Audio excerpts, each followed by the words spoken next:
Alright folks, welcome to the Besides the Norm podcast. Again, better turn the volume down a wee bit. We're here today with Donaldson from Medieval Methil. Quite excited to have you on. We've been actually speaking for a good couple of weeks trying to get this organised and stuff. Yes. But glad to have you on. You've bought some goodies which we're going to kind of do like a wee kind of YouTube video later about that, so it's going to be quite awesome. So first off, can we start with kind of how you actually got into this? Well, I've always been interested in history from I was very small. My parents encouraged me.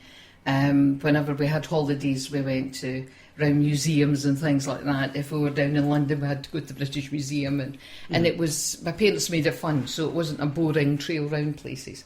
We also visited castles, anywhere like that, anywhere with a bit of history. My mum and dad always read ahead if we were moving about, so that we would go somewhere that had a lot to learn there. And it became something I was really into. Art as well, I was very interested in art history and that kind of thing, because it's all tied in, music, art, it's all part of where we came from. So, I mean, I was the nerdy child who stayed at home with the cardboard boxes from cakes, you know, the old cake boxes. I used to make things like Tutankhamun's sarcophagus out of it, that kind of thing. My dad used to make wee battleships and things, and it sort of grew out of that. The two of us used to make the battleships. He showed me how to do it, and then I sort of wandered off to do things that I wanted to do. And I searched for many years to find a society that I could join. There are a lot of them about the world, but very few in Scotland at that time. There are becoming more of them, but it was something I just couldn't find a way into. And we went to, my friend and I, she was over from the States, and we went to Ravenscraig Castle one time, because she's really into castles and everything. So we packed in as many as she could get into, and we went down to Ravenscraig, and there was an event on, and we got speaking to some of the people there. And we said, how do you get into something like this? And they said, well, just join us. And I thought, wow, great, yes, sign me up. And the rest, as they say, is literally history. You know, we've gone on from there, because it is my subject. History is definitely my subject, so it's a way to take it to other people, let them hear what it's all about. It's not the boring, dull dates and things that people thought it was. There's a lot more interest to it, especially the social side. Because that's how people lived, you know. Well, that's it. There was you were speaking earlier about kind of going around about schools and kind of doing that sort of thing. Yes. I don't know if you remember, especially when we were younger, you had the books called like Horrible Histories and stuff. Yes. Where they kind of concentrated a lot on kind of the horrible stuff a lot of the time, but also kid horrible. Yes. Stuff, yeah, so that the kids could take in and stuff like that. But it's quite interesting to see that there's a kind of more active involvement from people actually going and taking these trades to schools and stuff like that as well. Because we never got that. We never had any. We got I remember doing kind of Viking stuff at the school, but it was kind of real basic stuff. Like we read Beowulf and made kind of fake thatched roofs and stuff like that. Just madness. Which is great, but if you can take it to the next level, you're really going to get a lot of interest. Sadly, because of a lot of health and safety rules nowadays, we used to, we'd go in a couple of days, and on the second day you would have a feast in the afternoon, a Viking feast, where they would sample all the foods that Vikings had. But of course, now you've got to have certificates for food preparation and, things like that. So that's kind of put a lot of that out, which is a real shame, because even at events now, we cook our own food if we're there for the whole day. We often, put on a stew or something over an open fire, which is quite a tricky thing to do, because the only way you can manage the heat is to lift it away from the flames or drop it down near the flames. But you get good at it once you've done it a few times. And I never actually even thought about how difficult that would be. I just always assumed, you just put it over. Well, just put it over, and you have to think as well. With all that stuff, if you are cooking on an open fire, you do have to go sort of through food hygiene certificates. Not for us. We can feed ourselves, but we're not allowed to feed the public.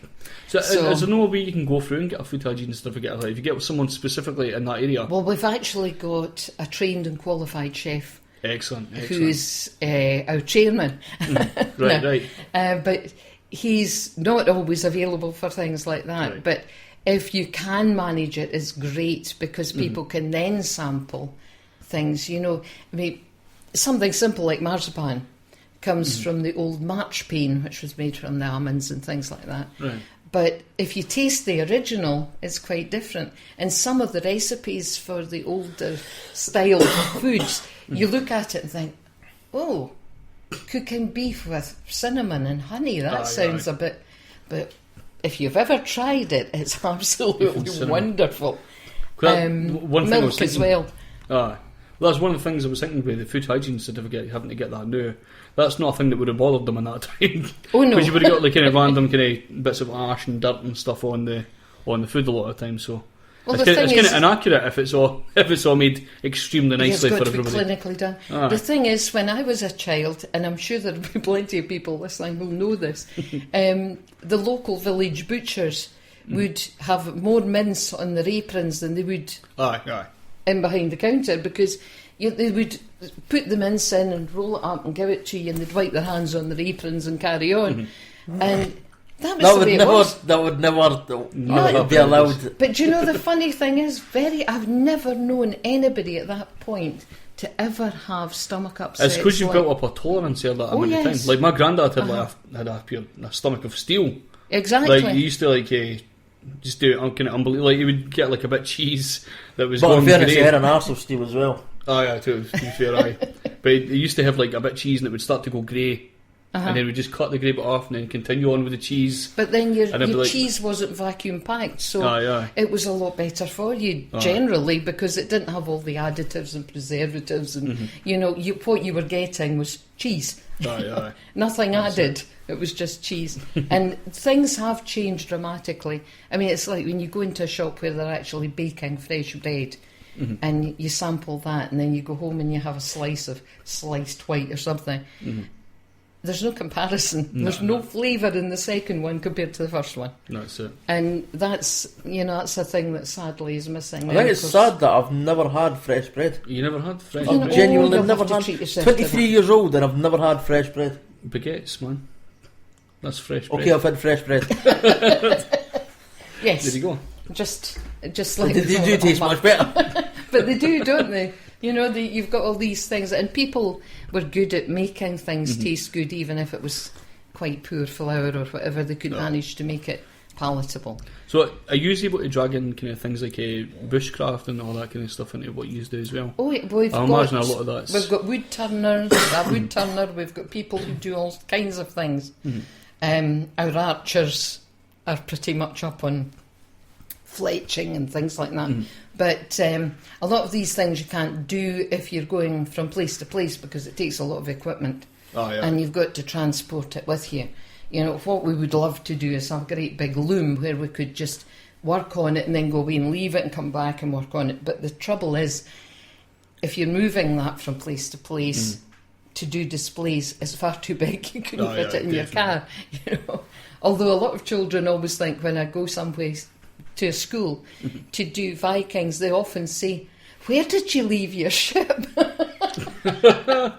So I usually say to them, "Oh, down on the river, you know, we just pulled it up on the shore." And Leaving beach, just kind of strolled in. But they really buy into whatever they're hearing, so it makes it live for them. And that's the main thing. It's not dry as dust, you know, in AD 79, the Vikings, you know, this kind of thing. It's not the sort of thing that you would throw about. That was too early for Vikings anyway. But 12th century. But, you know, well, 9th to 12th. I've tried to be specific here because somebody will tell me I'm wrong. You've just basically done what Craig does sometimes. It's pretty awesome to watch. Nothing wrong with being right. Oh, there you go. Well, the thing is, I should be right with dates, because that is one thing, but the dates aren't the be-all and the end-all. Yeah. You know, people have to have, especially children. I mean, you could say 100 years ago, and you'd be as well saying 10,000 years ago, because it means nothing. Yeah. You know, way, way back, and it gets beyond the stage of saying in your granny's time. your great granny's time, your great, Aye. and then they've lost it. So It's hard to comprehend that Yes. far back. I mean, your brain's not meant for that. It's meant to sort of think in small periods of like 10 years. oh, you see, And my yet, brain does that. I go way back and say, oh wow. Listen, could you talk about a wee bit about how Medieval Methil got started? If you, Yes, surely. Aye. Yeah. They were originally started in the Heritage Centre, Methil Heritage Centre, and there were some people who were really keen to get a historical society started, sort of reenactment group, and there were people who were from St Andrews University who came down as well, and it was decided to call it Medieval Methil because that's where it started.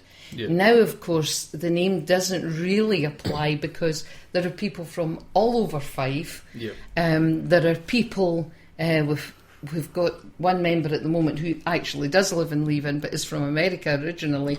So, we've got people from all over the place. Yeah. And also members who keep up their membership even though they've now moved away somewhere else. So, we're spread all over the place, so it's quite difficult to be specific about this one area that we're from. 90% you could say Fife. Right. So it's a Fife-based organisation, and if anybody's listening who wants to join us, they're more than welcome. We do have a website that they can go to and fill in a form and say, I would like to take part. When I first heard that you were coming on here, that's a thing that I was confused about, like Medieval Methil, and I'd been at these things in Northern Glen, down at the prom and leaving. Yes, I'd been at a few of these things, and I was like, that's just a Methil-based group that does that. No. Surely that's that what I can't was be. thinking myself when I first checked it up. Like, how many in Yeah. Fife are these? How many of these things? But if it's a Fife-based thing, that makes Yes. much more sense. Oh, yeah. It does, because as I was saying, we had St Andrews University input to start with, but we have a lot of people. We work very closely with the Shire of Caercaladon, which is the student historical Right. society, medieval society.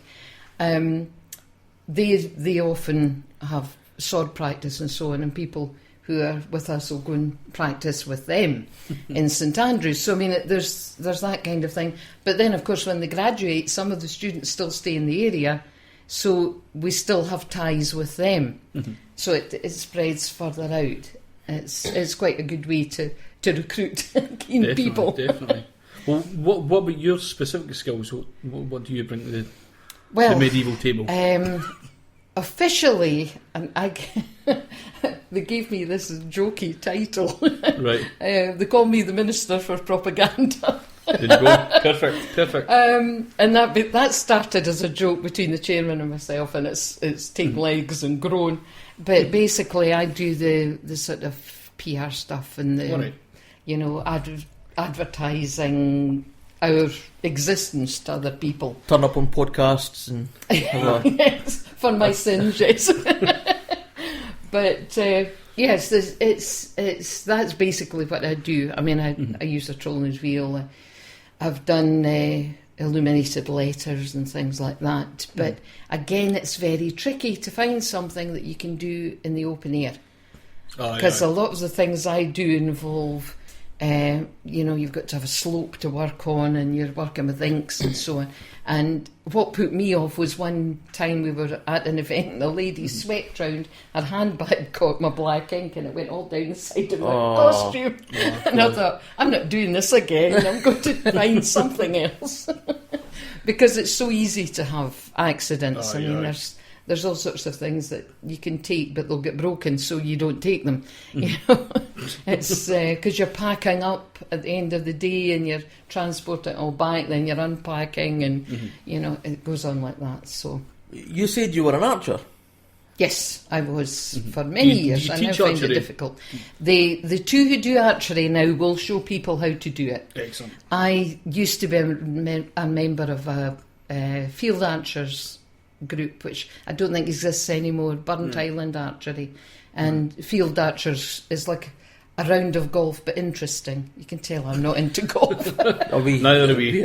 Oh. You go through the trees and you fire at targets that are placed all over the trees. That is it's much better than golf. Yes, it's much better than golf. Definitely. And quite safe if you wear, like we did. We had red jerseys so that for the club colours, if you're in a green forest, red's kind of obvious. But because if you're wearing green, you might have a nasty one. But I learned there, and I did some tournaments over in Edinburgh. Right. They did them at the old Commonwealth Stadium over there. Oh, Jesus, right. Yeah. So that was where they were, but I don't think it's in existence anymore. Right. But target archery was never my bag. I like to be out in the woods. I tried archery once, didn't it? Beveridge Park, the thing that we done with the YM. Oh, aye, totally. That was it, Yes. actually. Uh-huh. Rubbish. Could not hit the target at all. Just awkwardly trying to hold this archer, this bow that was about twice the size of me. Terrible. Oh, well, maybe the bow wasn't the right size for you. No, Which it does definitely count. And also the draw weight counts as well. Because my sister used to do archery with me now. Then rather, not now. But she would draw a bow that I could have done, sort of stretched it forever more. Because she was very tall and slim. She didn't have a lot of muscle. Whereas I've got a load of muscle. So. And I could have probably broken her bow if I'd pulled it to full stretch. But that was as much as she could pull, so that was hers. It Mine, looks she couldn't easy move. though. The way when people that know what they're doing do it, it looks easy. Then you go. Once you learn all the wrinkles, what worries me is when people take the string behind their ear. They draw it right back. Because we were always taught, stop at your chin. Right. Because the bowstring goes at some rate. Can you I'm trying to imagine think getting if your I've ear done caught that. in that? Oh, I bet I've probably done that. I would be One really of it. sore. I've got a slightly inturned elbow, it's slightly double jointed. So if I was to fire an arrow, the bowstring would hit me on the elbow and it can skin your elbow. So I had to have a long bracer, and I also had to learn to turn my arm which develops the muscles on the other side. Aye. But that's okay, who sees them? So I had to learn to turn my arm away so that I didn't hit myself, because it's sore. Aye. Much. Yes. So are you into more kind of like the traditional method archery, or are you kind of embracing the new style? Or? I've done both. What's the Bear difference? bow is what you call the sort of traditional. The traditional thing is it the arrow on like the outside of like, will be on like one side of the It's bow? basically the same thing, but you've no sights, Oh, you've no weights, you've no counterbalance or anything like that. It's, you're firing aye. from that's why it's called bear bow, because it's just the bow and you knock your arrow and you fire. Aye. It's Because one thing I Nothing. was watching, I can't remember.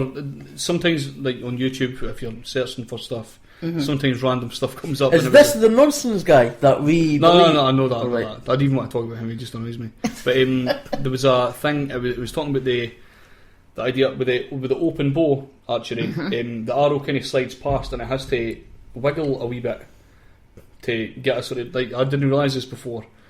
The arrow has to like wiggle a certain way. So that's why they're quite flexible. It has to wiggle past the part. You could probably explain it better, I would assume. the flights in an arrow are spaced so that they will slide past. Ah.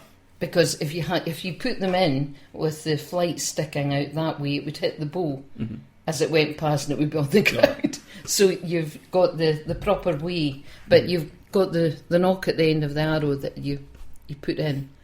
I had a great argument with somebody one time who told me that's notching an arrow. I said, no, it's knocking an arrow. Right. N-O-C-K. Because the actual bit at the end is called a knock. Right. And it fits onto the bowstring to give it the oomph. But arrows can fly. They're dangerous. They're not. Oh.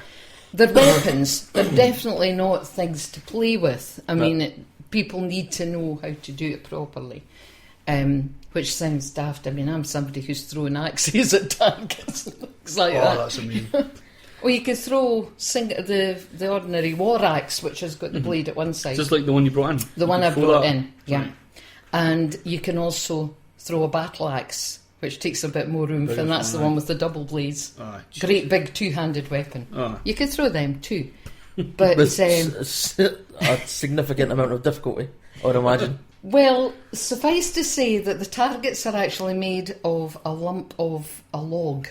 They're sawn off, so you've got a good thickness, and that's what you aim for. So you've got this big round wooden target. Because if you threw that at an archery target, it would just go. There would be no archery target. It would be gone. Well, That sounds quite cool, though. We've got people who make chainmail, and he describes it as knitting in steel, which is basically what you're doing. You're sort of twisting them. You use two sets of pliers and you twist them into the. It's almost like a flower shape that joins onto another. You've got the one in the middle, and then you put 6 usually for really tight stuff.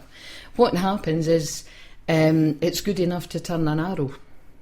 Unless somebody's using bodkin arrows, because like all wartime technology, somebody comes up with a great idea, somebody else comes up to counteract it. So you've got to up your game again. So that's been going, that's nothing new. That has been going on in warfare forever. I dare say some poor caveman was running about with a club and another one went, wait a minute, if I put a spike on this, that'll be even better. So it's kind of that way. And then the one who'd come across the one with the spike would say, what if I put spikes all over mine? That's going to be better still.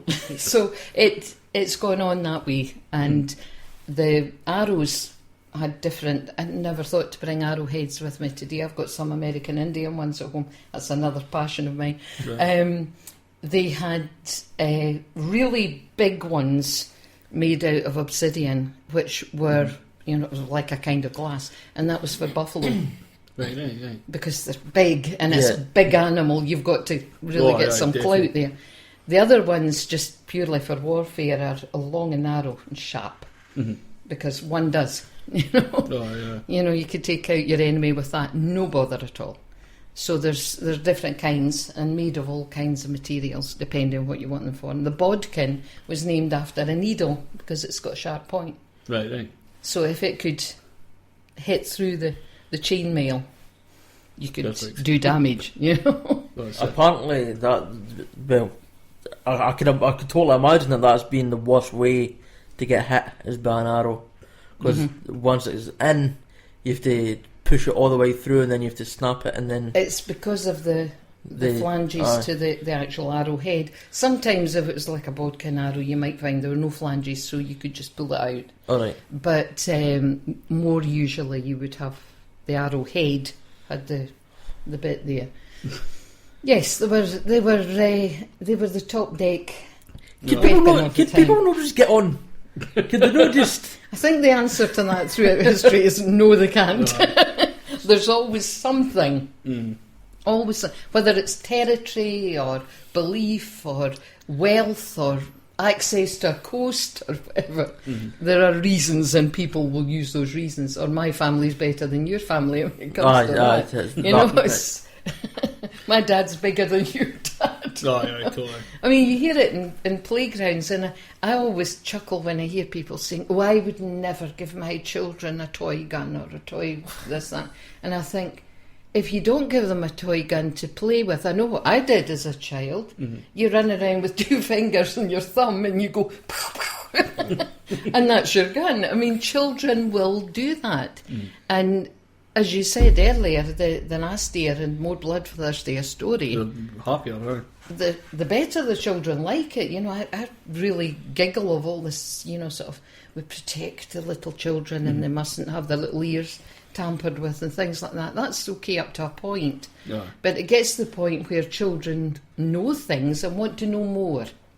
And if you teach them the right thing, then they're not going to be poking about trying things for themselves.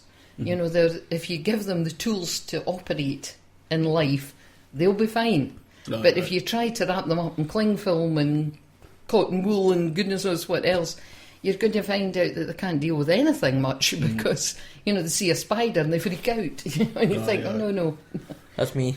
Aye, I see a spider and I'm away. Well, I've seen a child run out into the middle of the road because he was terrified of dogs, and the dog was on a leash. It wasn't going anywhere near him, and he ran into the middle of the road. Now, his car just missed him, and I thought, I would have been taking him to meet dogs and, allay the fears so that he could walk past a dog without being terrified, because that's going to get him killed. The car will kill him before a dog would. And if a dog's on a lead, it gives you a good idea it's probably well trained and it's with its owner and it knows what's going on. But that's the wee bit. Well, that's it. If we talk about the kind of business side of what you do, is it a non-profit thing? Yes, we're anything that is given to us goes straight back into the society, because things like medieval tents are very expensive. Oh, definitely. Yeah. There are things that people use. We've got, for instance, we've just got a wonderful set of wooden eating utensils and things like that, because people were bringing their own and trying to, and we got all sorts. But it's handy if you've got something, for instance, new members. You can't expect people to turn up and say, well, I bought this and I've bought that. Because if you go and buy these things from websites and so on, they're extremely expensive. Doubled up prices and stuff. Exactly, because they know the market they're going for, and they say, well, they won't mind paying that. We'll charge them. But you can get all sorts of things, for instance, the wooden spoons shaped the right way. You can get those from places like, the sort of Chinese supermarkets where they're supplying their Chinese restaurant businesses and things like that. Spoons and things there are perfect. They're the right shape, and you've got to remember to keep things accurate, so no forks. Right. So when you're eating your food, there's no forks. I was going to ask about wooden forks. And no potatoes. I'll think about it. Could you explain that a wee bit? Well, Walter Raleigh, right, the man with the potatoes, he was the first one to bring them into Britain. But, allegedly, maybe they had been brought before, but, historically they say. But, when they were first brought here, they're of the same family as the nightshade plant, and a lot of people thought they were poisonous and wouldn't eat them. Right. I did hear about that. So, Jesus, right. there were... You would have parsnips, you would have turnips, you would have carrots, you'd have things like that, onions and garlic and so on. But when it came to potatoes, no. Right. First of all, they weren't here, and secondly, even if some were here, they would be expensive and people would be a bit wary about eating them in case they were poisonous. No. Because you don't want to die from eating something. That must be a fact that a lot of people don't know. Yes, that must, because I was shocked to hear that. So I can imagine that other people would be as well. It's one that comes up a lot in schools. They'll say, "Did you eat crisps?" No, what's a crisp? But they're brought up with this. Crisps are everywhere. Bags of chips. Like you say, what do you make chips out of? Potatoes. No potatoes. What do you make crisps out of? Potatoes. No potatoes. And they would go, well, what did they have? Well, for a start, they didn't have plastic bags with things in them anyway. So, you ate what was prepared. And if you wanted a sandwich to take away to work, well, there were no sandwiches, but you could take a piece of bread and some cheese, an apple maybe, And when we're at events, we try to keep what we're eating appropriate, so that nobody can say, "Oh, wait a minute, come on, you're eating a hot dog." All right. So, we try to keep it as... What kind of things are you eating at these things then? What kind of things he's making? I imagine it's a lot of stews and kind of stuff like that. Yes, or if it's a warm day, you might not want to be ploughing through a soup or something. Well, we don't do the hog roast. You need to go to Puddledub for that one. Puddledub Farm. They would come out to events and have been at ours, and I would recommend the hog roast very, very much. It's succulent. But we wouldn't do that because you need all the specialist equipment for, plus the pig, which Aye. can be quite pricey if you're not in that business. So we would have things like mushroom soups or vegetable soups, stews, things like that, things that could be got at that point. The other thing is things like, chicken or, meat, sparingly, because ordinary people didn't eat a lot of meat because it was for those and such as those, unless you could poach a rabbit or a that's why I brought up shoes, because a lot of that was kind of prevalent in that period, as far as I know, because it was taken out feed a group. Yes. Rather than then it was taking in stuff as much stuff as you can into one pot, so you could feed a bunch of people. Yes. And it's a thing that's kind of translated all through, like, into modern society as well. Yes. So stews that are a lot of British food is kind of based on the kind of like old style traditions, basically. Absolutely, yes. And that's why a lot of the time when people come over looking for like to taste British food, they're always like, this is a bit rubbish, because a lot of your food culture is based on kind of feeding a lot of people on a small amount of things, basically. Yes. Things like shepherd's pie and stuff. Obviously, we didn't have potatoes. The potatoes, no. But you could have chopped the steak up into small pieces, the beef into small pieces, and shared it amongst people. Although, mincers didn't come into much. Oh later. yeah, totally. But things like that. I mean, particularly if you look at Europe, there's a lot of like the Germans with their sausages and things like that. They go way back because it was one of the ways to feed a lot of people. Then they would make these sausages and you slice them up between people and have them in bunches in the house so that you could have them. And again, that's another thing. If we're looking at having something like fruit, we try to keep that as accurate as possible as well. What kind of fruits would they have had at that point then?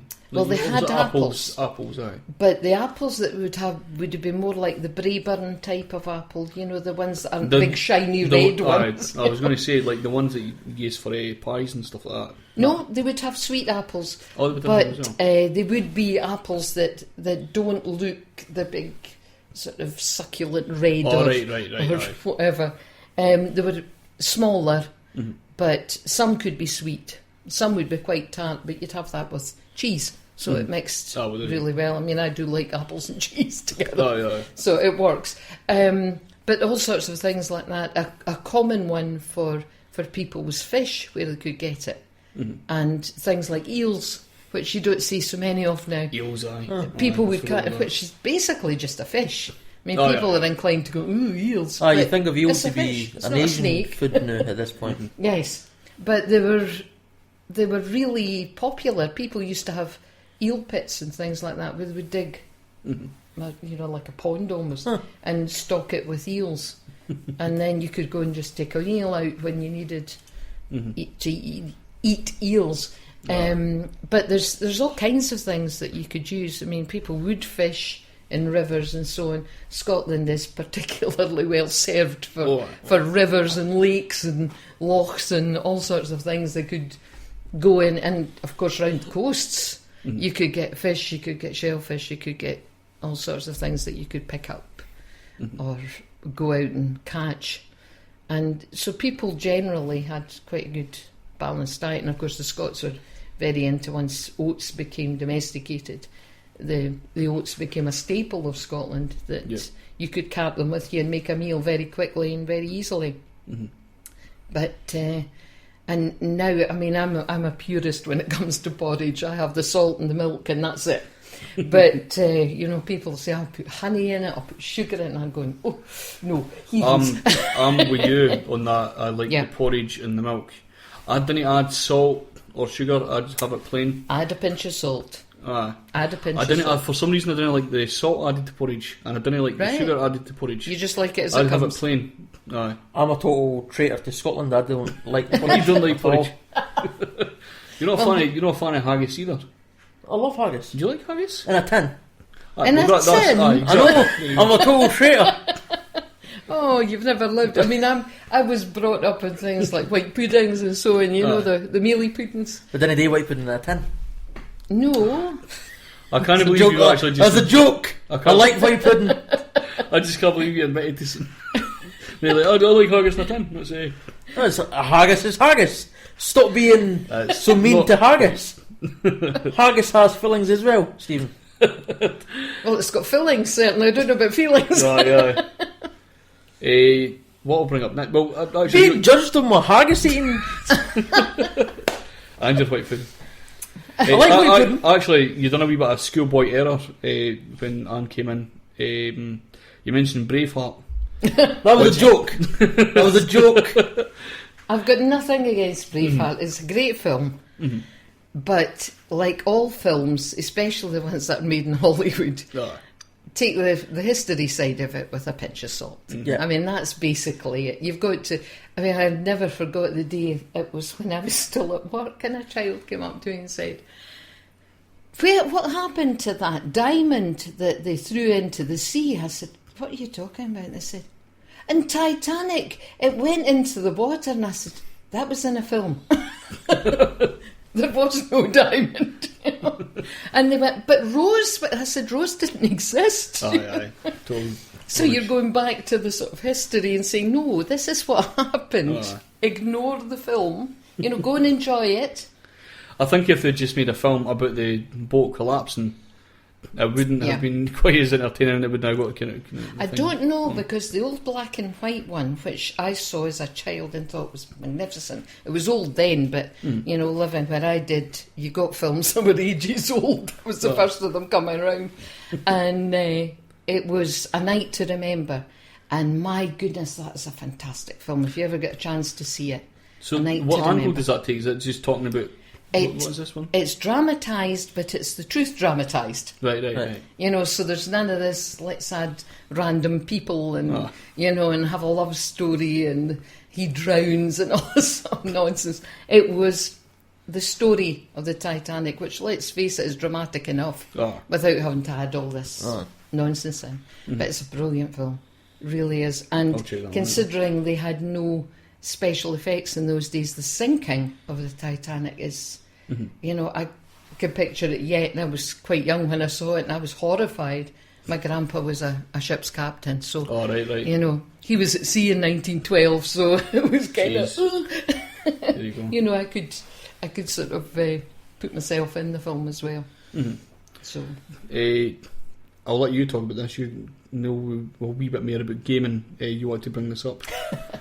You can know a lot more about this than me. So my hidden secret. I know about Age of Empires, but that's pretty much. I was going to bring that up earlier, and then I felt silly bringing that up. It's like Skyrim and things like that, which I don't. It's never really been. I'm sorry. Doesn't like haggis. Doesn't like. Again, I like. You like playing a multiplayer. I like strategy games, like Command and Conquer and Age of Empires is strategy still. I know. I just listen. Right. Sorry. What about Elder Scrolls Online? Then? I'm going to get hooked on Elder Scrolls. I'm not paid by Bethesda, honestly. But you were saying you like it for the kind of accuracy and stuff like that. I love a lot of things in those games because they actually put a lot of thought into it. Sometimes they don't get it right, but then you know, when you're talking, that's fantasy as well. You can get a wee bit. There's the fantasy. I mean, you do get dragons. You get real dragons that come down and try to eat you, but even then they've used the proper lore about dragons, so you know, you can have that as well. To me, it's a way to have fun and still indulge your like for things like swords and so on. You can add magic, yes, but there are swords, and there are my favourite for doing a dungeon crawl is a bow and arrow, right. Because nobody sees you coming. If you go into sneak, you know, you can sneak about with your bow and arrow drawn, and you see somebody, you just loose, and that's it. You know? There was a game I was playing. It was in development to be released as a proper game, but you were getting it free to have a try before it was properly released, and you got to choose whether to be a guy with an axe or a guy with a sword, or a guy behind the guy with the axe and the sword with a bow and arrow. And I really enjoyed that, but you only got to play it for like an hour. So I can't remember what it was called. It was on Steam though. So because I did the testing, but I was one of the testers for Elder Scrolls Online. They had a lot of the people who were keen gamers for at the Elder Scrolls games to try out. You got a chance to put in for it. If you were lucky, you got it. And I got to see all the places before it came out, which was great for me because I was looking at the places that I'd become accustomed to 200 years before, or hundreds and hundreds of years before if you take Skyrim, because there's Oblivion in between, which was 200 years before Skyrim. So there's all this lore and history that is in about these games, and it's fascinating. So they've actually done a pretty good job. Encompassing there's that. Books of lore. Dragon Age is another one you can play. Yeah, I've heard of Dragon Age. Oh. Dragon Age has lore and history as well, so you can go back to talk about things that happened 1,000 years ago, and this kind of thing. And they're still impacting people in the game now, which is very much like real life. Things that happened thousands of years ago, a lot of them still impact people now. And it's something that's part of the human beings, There was we were talking briefly before we started this about Skolagrim, the guy that's on YouTube. He does a kind of lot of weapon videos, a lot of kind of like reviews and certain things, and talking about the kind of the more accurate side of weaponry and all that kind of thing. He played a game just while we're talking about games. He got sent a beta test thing for a game. It was like supposed to be like an accurate sword fighting game. Oh yes, it was pretty awesome to watch. I'll send you a link if I can try and find it. Grand. It looked pretty cool, man. I'd love to try that out. Okay, what else is? No. There's going to be rubbish. Probably. You don't get swords and tins. You know what else is historically accurate? Apparently, Dynasty Warriors. Is it? I had no idea that Cao Cao actually existed. Lu Bu existed, Perfect. and the Han Dynasty. These people actually existed. Apparently, Right. I didn't know that. Are they not in the Art of War, the great book? That Think maybe. They were. Yeah, it was. You would really need my son for that. He's James. He's an expert in all things like this, but he has got a copy of the Art of War. But I do remember after playing these games for years that finding out that Cao Cao actually existed, and then being able to read through the Battle of Hefei and stuff like that, and saying, "I've played that." I mean, it's pathetic, but it was fun to find out that it was actually Assassin's Creed. Assassin's Creed. I've played Assassin's Creed. They're known for being really, really accurate at a lot of the stuff. Black Flag. You're actually at one point you sail with Blackbeard. Oh. Right. And latest information suggests that Blackbeard actually was from Dundee. They've found somebody of his name there, and it's not a common name. So, his original name, his name wasn't Mr. Blackbeard. Edward Teach. Right. But piracy is another one of mine. I know you're doing a Pirates Day on the 29th of May, and you're more than welcome to come along. Every time I try to tag you in as Medieval Methil, that's the thing that comes up. So I'm trying to add Medieval Methil, and it's like the pirates. I'm like, no, that's not what I'm looking for. So I knew that was happening. Yes. So I had an ancestor who was a pirate, so I've got a vested interest. Excellent. Well, can you talk about a wee bit about that then? So, what's happening with this? Was actually my sister started it. I always wanted to research the family history, right. And my sister started off with it, and she wasn't well for a long time, so I'll let you talk, and I'll find this event, and we'll talk about it. And she would look up the family history, and when she died, I was left with all her notes. So I went through all the notes and I thought, wonder if I can get back further. She'd done really well. I mean, she was in the 1680s. She got back to, which was pretty good. I've now got it back to 1510, but then there's a gap because a lot of the parish records and so on were destroyed at that point. But before that, I've got a link because of the family name and the area of Fife that they came from. You find one, you've got the family. It's that kind of thing, which made it easier.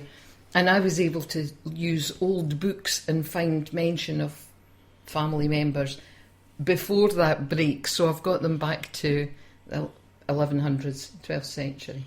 Mm-hmm. But the bit in the middle's missing. I've got to find out what's in between. But it takes quite a lot of time. But I would recommend, if anybody wants to try it, using... it's Scotland's People, right. And it's a government-run one, and you can go on, and they charge you for credits, Now I think you can get, when I was doing it all the time, it was about £6 for, I think it was 18 credits or something. But you use 1 credit to look at an extract from an old book, and you can use, at the time, a couple of credits to print it out. So I've got copies of old records of births, marriages and deaths and things like that in a folder, because you just paid for it as you went. And obviously if you'd spent up for that week, that month, you just said, oh, I'll do it next month. So it's a good way to do it, and it's quite fascinating. Start from where you are. Go as far back as you can, so like grandparents, for instance. And if you know when they married, or even roundabout when they married, if you can put plus or minus 10 years or so, and it will spotlight them for you. See, the thing about that is, our dad was adopted, so we don't even know who our actual granddad is. So we instantly stuck. So I'm not sure what would... You'd have to do your mum's side.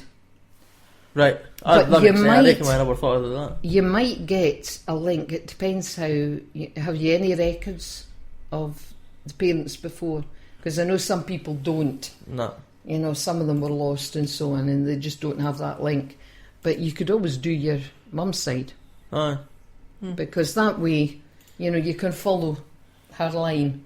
Well, both lines if you like, because you've got her, and then you've got her parents. And that leads you into, you know, and then you're looking for 4, and then you look at, you know, and it doubles up all the time. It's better to try and do one side first before you do the other. Otherwise, you could be tearing your hair out by the roots anyway, because, you know, you're going, which family was that now? Because the names change. Oh, aye. That would be quite difficult.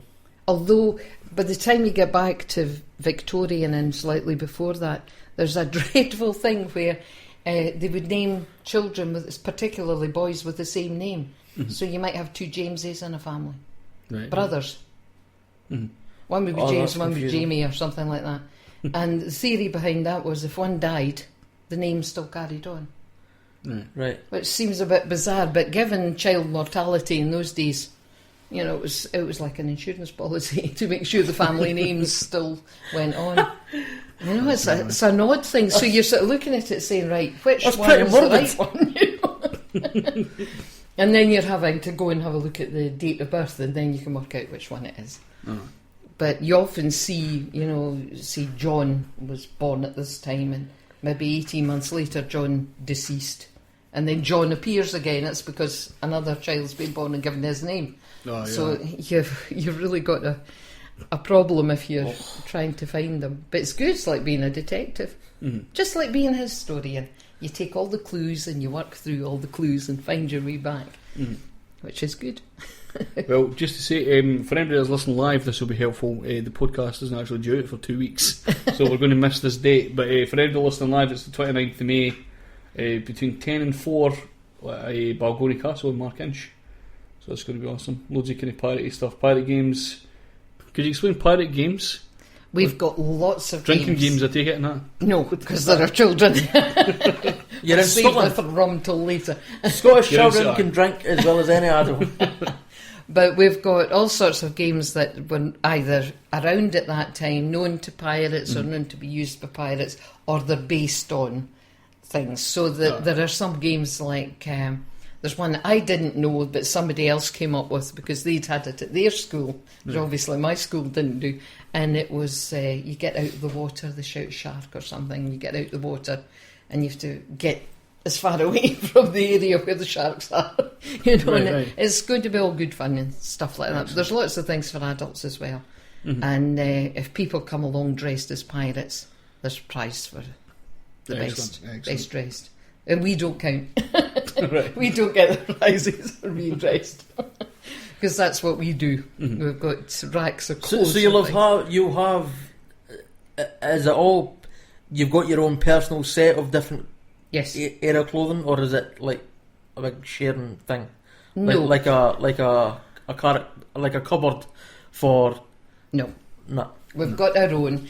What we do is there's some basic dresses and tunics and things that if we get new members, obviously you can't just appear completely formed with your clothes on. So they can have a shot of these things until they get themselves what they want to be. because you can't say to somebody, you're a peasant, you're a lord, you choose what you want to be and you dress accordingly. But there's plenty of help from the people round about. We've got contacts with people who sell things like linen, which is, you can't just go to the shop and buy something that's maybe got nylon in it because it doesn't hang right, it looks bad, no zips, nothing like that. It's got to be accurate. But we do have books as well. You can go and have a look at the pictures and say, I want one like this. And you'll generally find you can get patterns because, especially in America, they're very into sort of Renaissance fairs. Now, some of them aren't very accurate.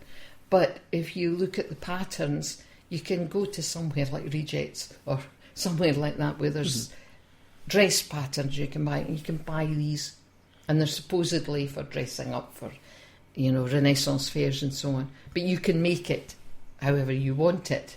I did one it's about the time of James V, and it's got the lacing up the back and the boning and the bonnet and all the bodice and all the rest. And these huge sleeves, these great big sleeves that have an inside sleeve, then an outside sleeve, and then a great big sleeve. Jeez. Those kind of things. And now I got the bits for that piecemeal for a while. I would say, there's a wee offcut. That's just about the right size for what I need for this. So I would buy it and then go and get something else. And the trim, if you see what you want, then, and... So at one event you had a massive sleeve and then just a short sleeve on one side? No, I didn't wear it until it was complete, because I had to make the cap as well to fit. Oh, right, aye. So it all had to tie in. And then you've got to make sure your shoes are accurate. Aye. And, things like that. Can it be comfy, can it? Very comfy. Right. Oh, that Very was a silly question. Of course they're comfy. Very comfy. They'll be extra comfy. They've no to care about looks. Oh, you do take care about looks, yes. You want to look the best you can. Unless so they're vain. Well, isn't everybody? It's a good point. There you go. Do you really want to look like somebody found you at the bottom of the rubbish bin? Oh, look. No. I've seen it done in a lot of places. Somebody will take a character role, and I don't mind that kind of thing myself. Where you can, people will maybe wander about in their bare feet. I'm planning to do that when I'm doing Pirates this time. Right. You just wander about in your bare feet, and if they get mucky, they get mucky. You wash when you get home, But it's part of the accuracy then. Did pirates not wear shoes? Some did, but if you're climbing rigging, would you wear slidey shoes? No. Wet rigging? Idiot. No, you wouldn't. You'd be up there with your bare feet because you could get a grip. Then you get awful rope burns. Not when you've You'd been probably get used to barefoot that. all your days. Well, it's like when you're a chef. You're like, if you get used I to would get rope burns. Aye, you would, because you're an idiot. You like Sensitive flower. Aye. And if you like tin haggis, you get rope burns. That's what happens. I deserve it for You liking deserve tin it, haggis. really. But I just want to thank you for coming in, Anne. That was fantastic. That's fine. My goodness, that went by quite. I know, really but that's been about an hour there, so that's been goodness. quality. Again, this is a problem we're going to talk about every time we go end the podcast. Ending the podcast is an absolute nightmare, so I'm just going to say bye. Well, thank you very much, and I hope if anybody's interested, they can go to our website and join us and have fun, because we do. And we'll put links to what we talked about. I'll go through it and Brilliant. Put links to everything that we talked about. So. Well, thank you very much. It's been an experience. Excellent, no problem at all. Thanks very much.